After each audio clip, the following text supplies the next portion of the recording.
Number two, you're the culture creator. It was interesting. I was listening to Joel this morning, and he was talking about staff bullying. And when I first got to Kanata, to be honest with you, the staff ran the place. The counselors did. They just did. They ran the place. It was fun. The staff loved the camp. The staff loved it. Kids, maybe not so much. A lot of bullying, a lot of issues going on. And so my second summer there, I had to fire the most popular counselor at camp. I had to. I didn't want to because he was a good counselor.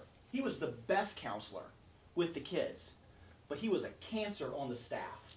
He ran that place, and he was running it in the ground. And he decided who fit in, and he decided who didn't. And I could make all the rules I wanted to, but he was in charge. And so it became a power struggle between the two of us. And so I had to fire him.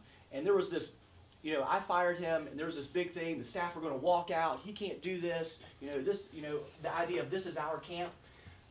They didn't walk out. But if they would have, it would have been okay because we were fighting for the culture of that camp. And so we were making decisions that were going to impact the rest of the history of Camp Kanata. And so sometimes you have to make those decisions. And if you're not creating the culture for your camp, guess who is?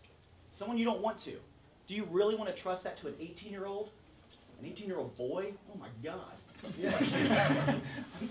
We're lucky we hired them,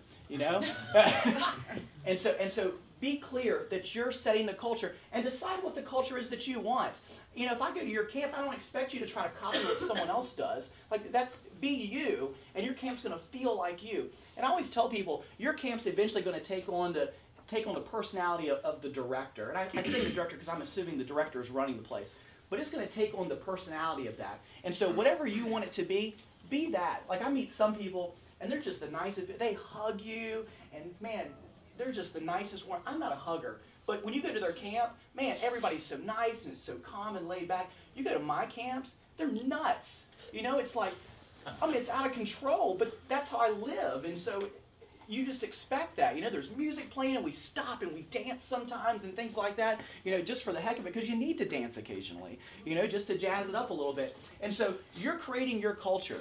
And so be intentional about it. Like hire who you want, set expectations and follow through on them. That's so important because you're selling that, because it goes back to marketing.